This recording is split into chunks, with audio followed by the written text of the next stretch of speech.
Hey guys, Ty here from Sport Direct, and today we're going to be installing a Crawford 2-inch lift kit on our 18 Crosstrek right here. So this Crosstrek in stock form is honestly kind of slammed, which is not great for overlanding or off-roading, because guess what? When you're super slammed like this Crosstrek is, you don't have a whole lot of clearance. And when you don't have a whole lot of clearance, you can't go over rocks, can't go over bumps, can't go out to some of the trails with your buddies, and just can't really go, very far off-road. Especially when you're in Utah, we have a lot of weird terrain and it likes to change up on you pretty quick. So you have to be ready for anything and everything that the trail might throw at you. Luckily, with this Crawford 2-inch lift kit, we're gonna be able to do that.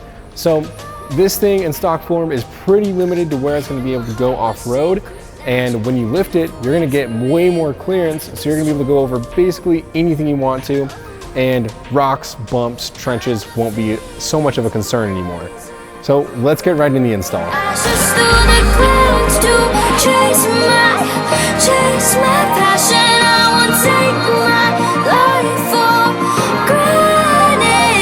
The tool list that we're going to need in order to accomplish this install is going to be kind of extensive, so I'm actually going to read from a list, but it's a 12mm socket, a 14mm socket, a 17mm socket, 18mm socket, and a 19mm socket.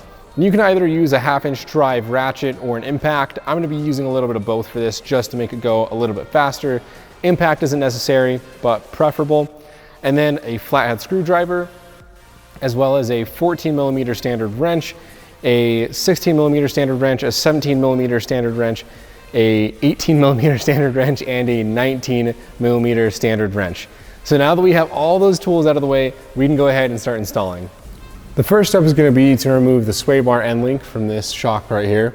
So what we're going to do is we're going to take our 17mm standard wrench, then we're going to take a really small 1/4 drive ratchet with an H6 hex bit to keep the end link from just spinning freely. We'll go ahead and take it out and then we'll move on to the next step.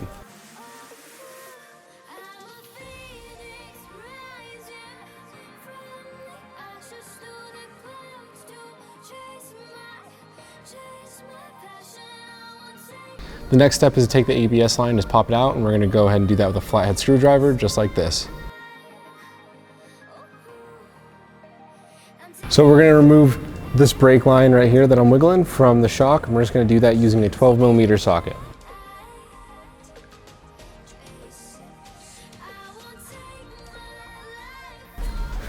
All right, so what we're going to do for our next step is we're going to take out these two bolts right here so we can disconnect the shock from the hub.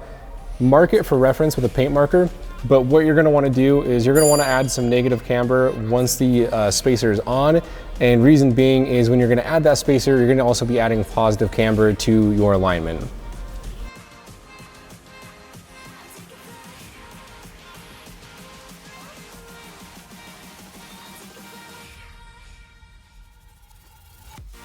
Now what we're going to do is we're going to take these 3 bolts on the strut tower. We're going to loosen these 2 back here, and these are all 14mm bolts, and we're going to loosen this one last, and we're going to loosen this one to the very top of the threads, and then we're going to put our hand on the shock and start loosening the rest of the threads so we're able to catch the shock and then pull it out and put the spacer on.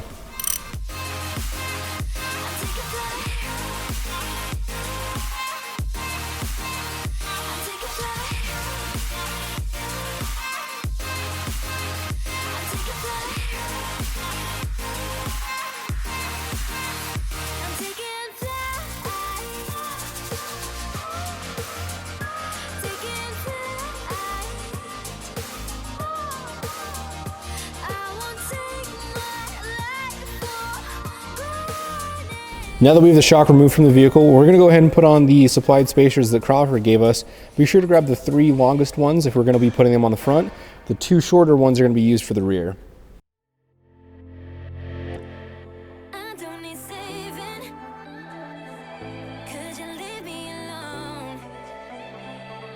Now that we have the spacers on, we're going to go ahead and put on the actual spacer that Crawford has provided us so we can get that 2-inch lift. So we're going to want to make sure that the Crawford logo is going to be facing forward when you're looking at the car.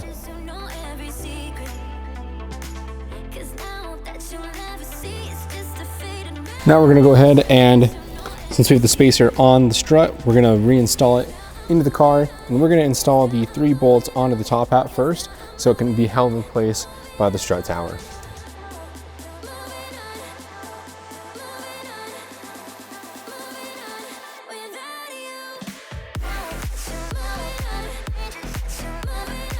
Now what we're gonna do, because we have the shock mounted into the top hat, it's gonna be able to hang and support itself. So we're gonna be able to just lift the knuckle up into where the shock mount, the bottom shock mount goes, and then we're gonna put the bolts back in, call it good, and then the front will be installed.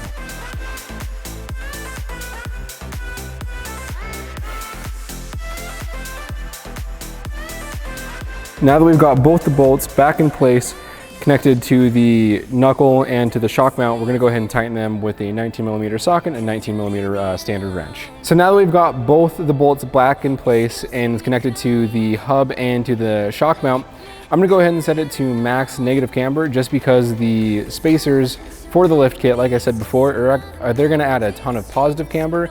And even though we're gonna go get an alignment right afterwards, we wanna make sure that we're gonna be safe to drive to the alignment.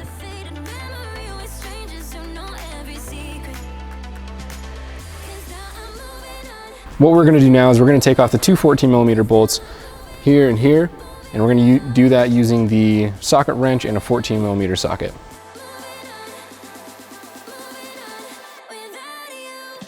So what we're looking at now, guys, is the lower control arm, and you can see here we have two 17mm bolts. So we're gonna take our 17mm socket wrench and then our 17mm standard wrench. We're gonna loosen these two right here. That way we can free up the shock, drop it from the knuckle, and then start the install on the top hat spacer.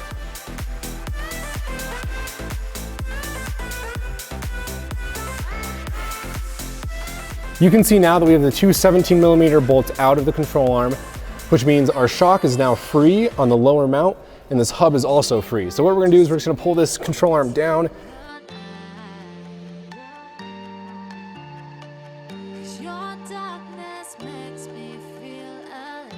Now the shock is out, so we'll go ahead and put the spacer on it, slide it back up into the shock tower, and then re-bolt everything that we just undid. We'll be good to go. What we're gonna do now is we're gonna take our left hand and we're gonna feed the shock up into that tower right there. And then we're gonna use our right hand to start threading on some of the bolts so we can hold that shock in place and then lift the lower control arm onto the bottom of the shock mount and start buttoning everything up. So let's get to it.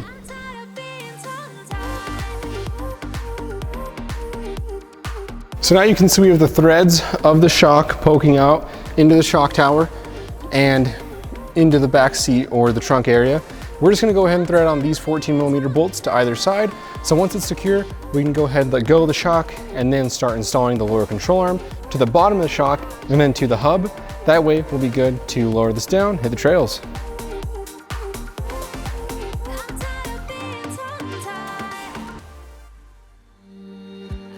All right guys, so now that we have the car up in the air, you can see here that we have the lower control arm. It's hugging the bottom of the shock. And we're just gonna pull this back up, put the shock mount in right here, and then the hub right here. And then we'll put the bolts through them, torque everything down, and we'll be good to go.